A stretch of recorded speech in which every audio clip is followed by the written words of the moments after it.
بسم اللہ الرحمن الرحیم الحمد للہ رب العالمین والصلاة والسلام علی رسولہ الکریم وعلی آلہ الطیبین الطاہرین المعصومین، اما بعد۔ آج ایک دفعہ پھر ہم پاکستان کی مشہور شخصیت، قاطع ناسبیت و خارجیت، مناظر اسلام حضرت علامہ عبداللہ جروار صاحب کے ساتھ ان کے رہائش گاہ کے قریب بیٹھے ہوئے ہیں۔ آج علامہ صاحب سے ان کے زندگی میں جو ہونے والے واقعات ہیں، یعنی وہ اہل حدیث سے شیعہ کیسے ہوئے اور انہوں نے کون کون سے مناظرے جو ہے وہ اپنے دور میں کیے ہیں، آج ہم علامہ صاحب سے انشاءاللہ اس متعلق کچھ سوالات کریں گے اور آپ سب کے ساتھ شیئر کریں گے۔ تو آتے ہیں قبلہ کی جانب۔ قبلہ، آپ نے اہل حدیث مذہب کب چھوڑا تھا اور آپ نے وہاں پہ کون کون سے علوم حاصل کیے تھے، آپ کے اساتذہ کون تھے، اور اس کے بعد آپ نے وہ مذہب کیوں چھوڑا تھا اور کس کے ساتھ آپ کے مناظرے ہوئے تھے؟ یعنی پہلے آپ کا کس کے ساتھ مناظرہ ہوا، اس کے بعد آپ شیعہ ہوئے، شیعہ ہونے کے بعد آپ نے کون کون سے مناظرے کیے؟ شیعہ ہونے کے بعد جی، اعوذ باللہ من الشیطان الرجیم، بسم اللہ الرحمن الرحیم، الحمد للہ رب العالمین، والصلاة والسلام علی سید الانبیاء والمرسلین وعلی اہل بیتہ الطیبین الطاہرین المعصومین، اما بعد۔ چند احبابوں کا اصرار ہے کہ آپ سابقہ مذہب اہل حدیث کس وجہ سے ترک کیا، کیا وجوہات تھے، ان کے مختصر ان کے رویداد بیان کریں۔ تو اس سلسلے میں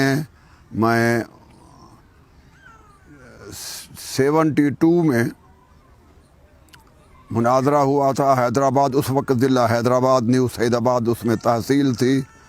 ہمارے استاد علامہ سید پیر سید محمد بدیع الدین شاہ صاحب علم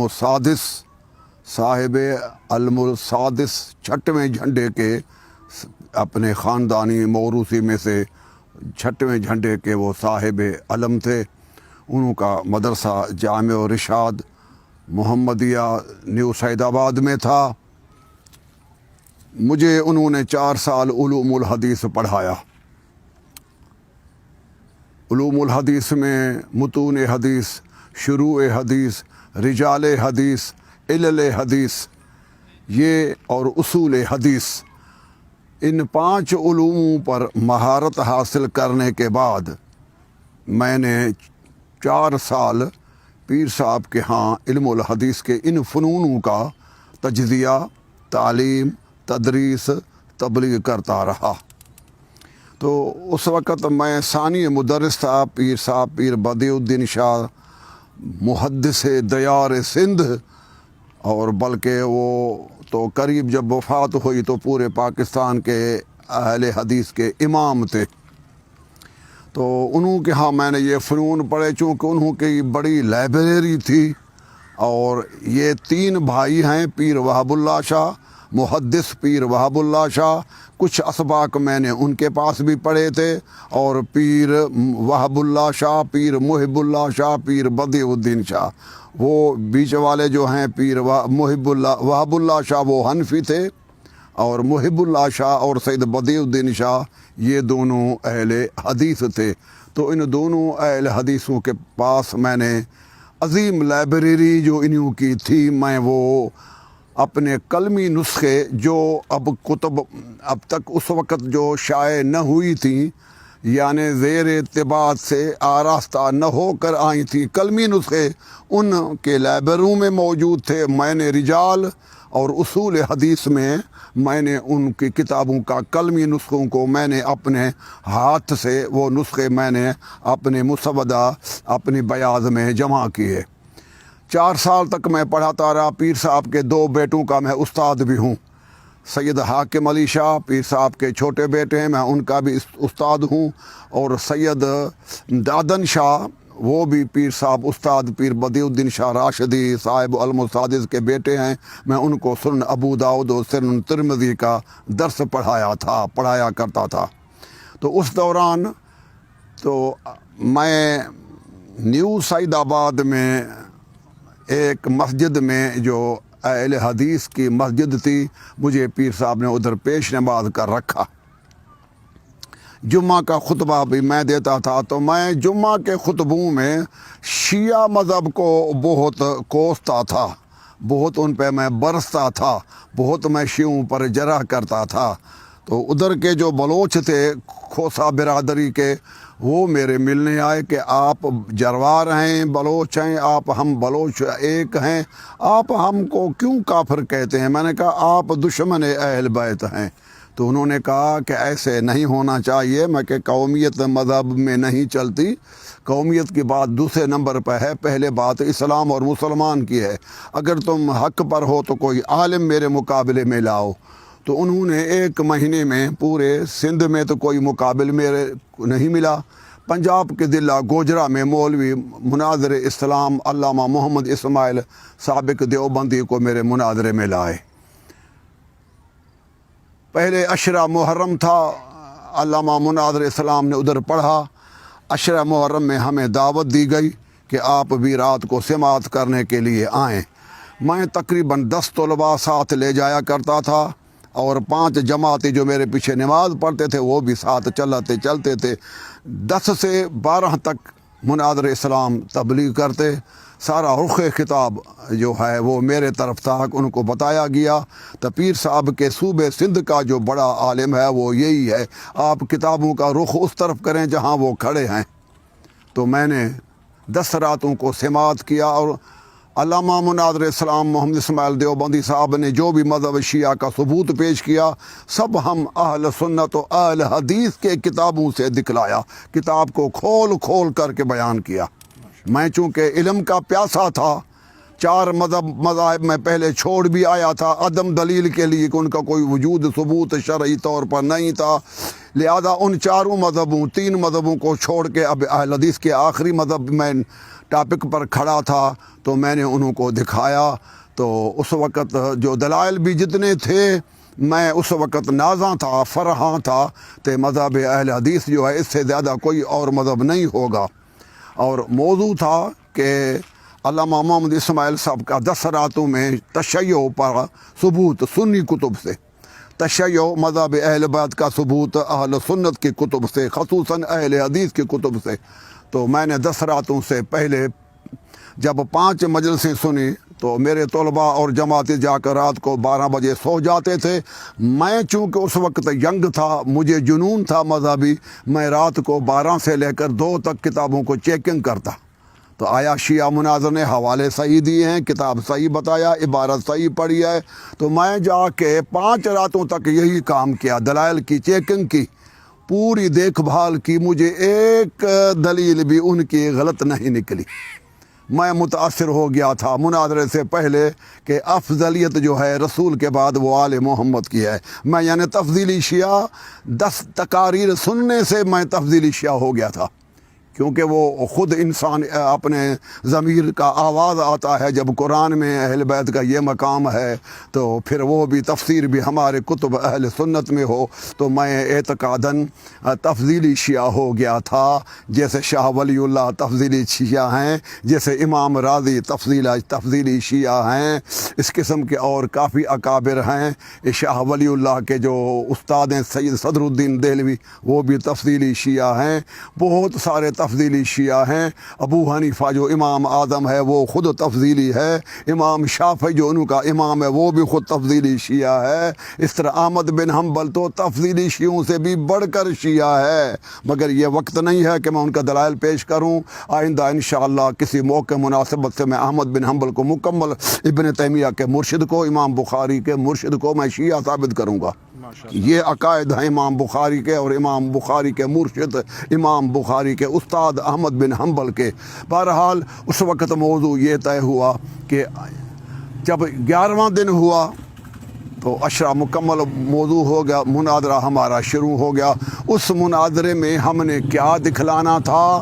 ہمیں انہوں نے کہا کہ آپ حضرت ابو بکر کا نام قرآن میں دکھلائیں. میں نے کہا کہ میں ابو بکر کا نام قرآن میں دکھلاؤں گا جنون میں، مگر وہ ہمارا جنون تھا، جوانی شباب تھی. اس وقت مجھے انہوں نے کہا کہ اب آپ کا ٹائم پورا ہو گیا ہے، اب ہماری باری ہے. تو کل پاکستان شیعہ مناظر محمد اسماعیل دیوبندی صاحب کا نے قرآن پاک منگوایا، کلام اللہ کھول کے 15واں سپارہ سورہ مریم کی آیت پڑھی. بسم اللہ الرحمن الرحیم.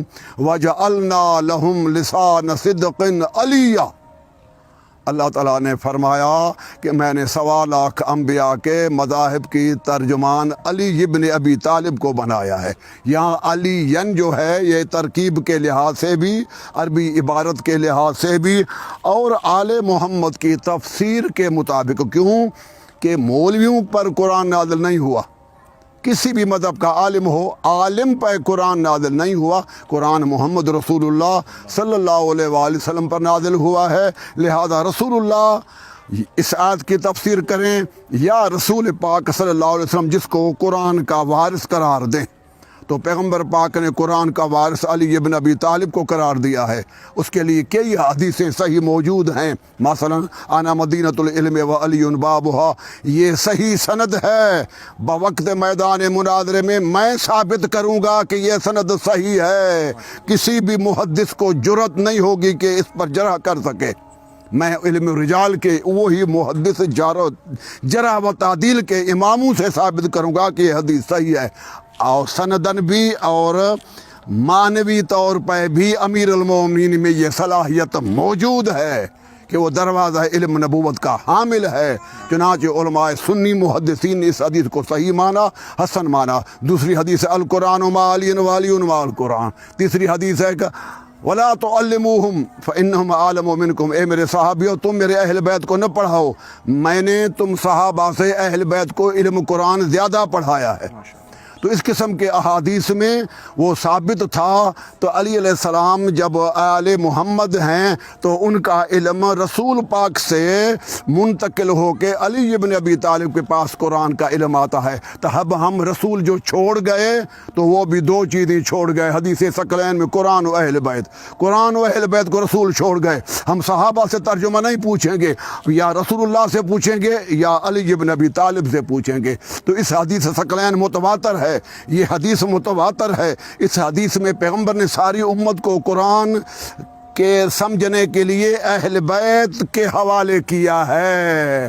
اس لیے امام عبد الرؤف مناوی جو شافعی امام ہیں اپنی کتاب فیض القدیر میں لکھتے ہیں وَالصَّحَابَةُ كُلُّهُمْ فِي فَهْمِ الْقُرْآنِ مُحْتَاجُونَ إِلَىٰ عَلِيِّ بْنِ أَبِي طالب، کہ تمام صحابہ قرآن کو سمجھنے کے لیے علی کے محتاج ہیں. یہ سنی امام کا قول ہے. لہذا میں نے قرآن پاک کو ترجمے اسی آیت وَجَعَلْنَا لَهُمْ لِسَانَ صِدْقٍ عَلِيًّا کا ترجمہ علی علیہ السلام سے پوچھا گیا تو آپ نے فرمایا وہ میں ہوں. امام سجاد نے فرمایا میرے دادا علی ہیں. حسن حسین نے فرمایا اس آیت میں جو لفظ علی ہے یہ ہمارا دادا، ہمارا بابا علی ابن ابی طالب ہے. جب قرآن رسول نے علی اور اہل بیت کے حوالے کیا تفہیم کے لحاظ سے تو ہم صحابیوں سے کیوں پوچھیں کہ اس آیت کے معنی کیا ہے، یہ آیت کا شان نزول کیا ہے؟ نہیں، ہم صرف رسول اللہ سے پوچھیں گے تفہیم قرآن، تفسیر قرآن، اور دوسرے نمبر پر اہل بیت رسول سے پوچھیں گے. تو جناب علامہ محمد اسماعیل صاحب مناظر اسلام نے قرآن کے سورہ مریم سے علی ابن ابی طالب کا نام دکھلا دیا. تو میں نے اسٹیج پر چڑھ کے اعلان کر دیا کہ لا الہ الا اللہ محمد رسول اللہ علی ولی اللہ. میں نے مذہب اہل حدیث اختیار کیا اور اہل حدیث مذہب کو چھوڑ کے شیعہ مذہب کا میں نے کلمہ پڑھا. وہی کلمہ جو ہمارے اہل حدیث کے کتابوں میں موجود تھا اب بھی موجود ہے، جسے کہ امام احمد بن حنبل بخاری کا استاد ہے. اس کی کتاب فضائل صحابہ آئی ہوئی ہے. فضائل صحابہ میں علی ولی اللہ موجود ہے، اور پھر فرائض السمتین میں موجود ہے، در منصور میں موجود ہے، ریاض النظرہ میں موجود ہے.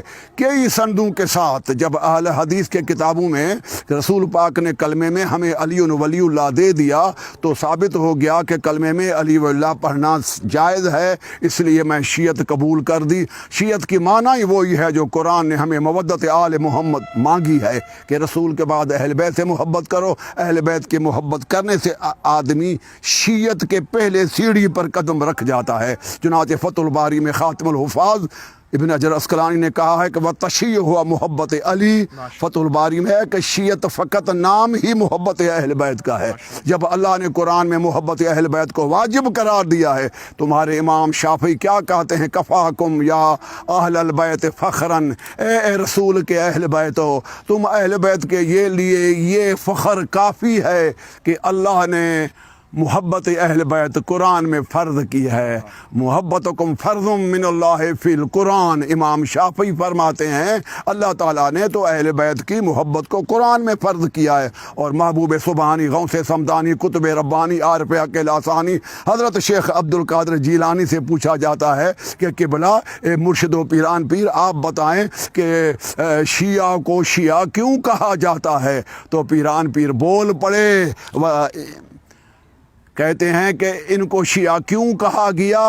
انہا تشیعت، انہم تشیعت علی ابن ابی طالب، انہوں کو شیعہ صرف اس بات نے بنایا ہے کہ یہ محمد مصطفیٰ کے بعد سوائے علی کے اور کسی کی پیروی نہیں کرتے۔ جب قرآن کی آیت کے تحت آیت مودت فی القربہ والی آیت کے تحت ہم محبت اہل بیت اپنے اوپر فرض کی، رسول نے ہمیں فتویٰ دی، پیغمبر نے فرمایا من احب اہل بیتی فہو من شیعتی، الکامل ابن عدی، تاریخ بغداد، کنز العمال، ان چاروں کتابوں میں ہے۔ رسول پاک نے فرمایا جس نے میرے اہل بیت سے محبت کی وہ میرا شیعہ ہے۔ جب ہم اہل بیت کی محبت آیت قرآن کے تحت کرتے ہیں، مگر رسول ہمیں لقب دیتے ہیں کہ اب تم میرے شیعہ ہو، اب تم میرے اہل بیت کے شیعہ ہو، اس لیے کہ شیعت نام ہی محبت علی کا ہے۔ اس لیے میں نے مذہب اہل حدیث چھوڑ کے مذہب اہل بیت، مذہب شیعہ قبول کیا۔ ماشاءاللہ۔ اچھا، اس کے بعد کچھ دوستان یہ اعتراض کرتے ہیں کہ آپ کا سپاہ صحابہ کے مولوی علی شیر حیدری کے ساتھ علی ولی اللہ یعنی کلمے میں اس پہ مناظرہ ہوا تھا، وہ آپ شیعہ نے ہار دیا تھا، اس میں آپ نے شکست کھا لی تھی، اور آپ کے مناظر علامہ جروار صاحب جو ہے وہ علی ولی اللہ نہیں دکھا سکے تھے علامہ علی شیر حیدری صاحب کو۔ یہ بات تو دیکھنے کی ہے، یہ تو دیکھنے کی بات ہے نا، اس میں قانون کا کیا تعلق، سننے سنانے کا کیا مسئلہ، یہ تو دیکھنے کی بات ہے۔ آؤ، ویڈیو موجود ہے، ویڈیو میں جو ان نے اپنے مرضی سے کتاب مانگی تھی، میں نے وہی کتاب پیش کی جس کا نام فرائض السنتین تھا۔ وہ اس کتاب پڑھ کے وہ بیچارہ ہو گئے۔ کہہ رہا تھا وہ اس میں صرف میں نے کہا تھا، نہیں، یہ صرف کا لفظ نہیں ہے۔ ابھی ویڈیو اصل ہمارے پاس موجود ہے، اصل ویڈیو سید مرحوم خادم علی شاہ کوٹائی سید کے پاس، ان کے بیٹے سید امان اللہ شاہ صاحب آج زندہ ہیں، ان کے پاس اصل لفظ موجود ہے، تو اس میں کوئی اصلی بات نہیں ہے، یہ بعد کا اضافی لفظ ہے۔ جب اس نے کتاب میں دیکھا تو بدر الدین جو بڑا مولوی تھا خیر پور ضلع کا، 400 مدارس میں اس پڑھاتا تھا، اس نے بھی دیکھا کہ ہاں لکھا ہے مگر 4 شرط ہیں، لکھا ہے علی ولی اللہ۔ تو ہمارے صدر تھے مناظرے، انہوں نے کہا بھائی شرط لاکھ ہوں، علی ولی اللہ تو ہے جہاں وہ ہے۔ جب علی ولی اللہ تیرے کتاب میں لکھا ہوا ہے 4 شرط ہوں، 8 ہوں، ہم بھی کہتے ہیں تو اچھی بات ہے کہ شرط ہو، مومن ہو، پاک ہو، صاف ہو، جھوٹ نہ بولنے والا ہو، وعدے کا وفا کرنے والا ہو، دیندار ہو، یہ شرط ہم بھی مانتے ہیں۔ شرطوں پہ بحث نہیں ہے، بحث ہے لفظ علی ولی اللہ پر۔ وہ اس میں جو عبارت لکھی ہوئی تھی من اراد فی دخول هذه الابواب الثمانیہ، وہ آپ کہہ رہے ہیں کہ وہ شرائط ہے۔ اچھا، یہ کہہ رہے تھے موضوع میں یہ تھا کہ آپ دکھائیں گے کہ رسول معظم نے کسی کو مسلمان کرتے ہوئے پڑھایا۔ نہیں کرتا نہیں، ہمارے پاس وہ تحریر موجود ہے۔ یہ موضوع نہیں تھا؟ ہاں نہیں یار، یہ جھوٹ ہے، بات کو ہلکا کرنے کے لیے کلمے میں دکھانا ہے، بس دکھانا ہے رسول پاک کے زبان سے۔ یہ بات غلط ہے، رسول جب کسی کو پکڑ لے اس وقت پڑھائے، یہ رسول کی عزت ہے۔ پیغمبر جب بھی بولے وہ صاحب وحی ہے، ماشاءاللہ۔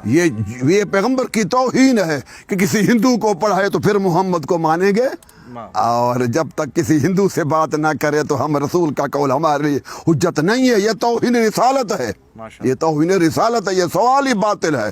پیغمبر کی زبان سے سنی کتابوں میں ثابت کرنا میرا کام تھا، میں نے ثابت کر دیا۔ دنیا نے دیکھا ویڈیو میں تو وہ آخر جب ریٹن میں شکست لکھنی تھی کہ ہم شکست کھا گئے، اس کی بجائے وہ دروازوں سے نکل گئے کہ ہمیں حاجت قضائی ہے، ہمیں پیشاب کی ضرورت ہے، کوئی کس لیٹرین میں چلا گیا، کوئی کسی واش روم میں چلے گئے۔ ہمیں پتہ تب چلا جب سارے پیجاروں میں چڑھ کے روانہ ہو گئے راہ فرار اختیار کر۔ بہت شکریہ آقا، بہت شکریہ۔ آخر دعوانا ان الحمدللہ رب العالمین۔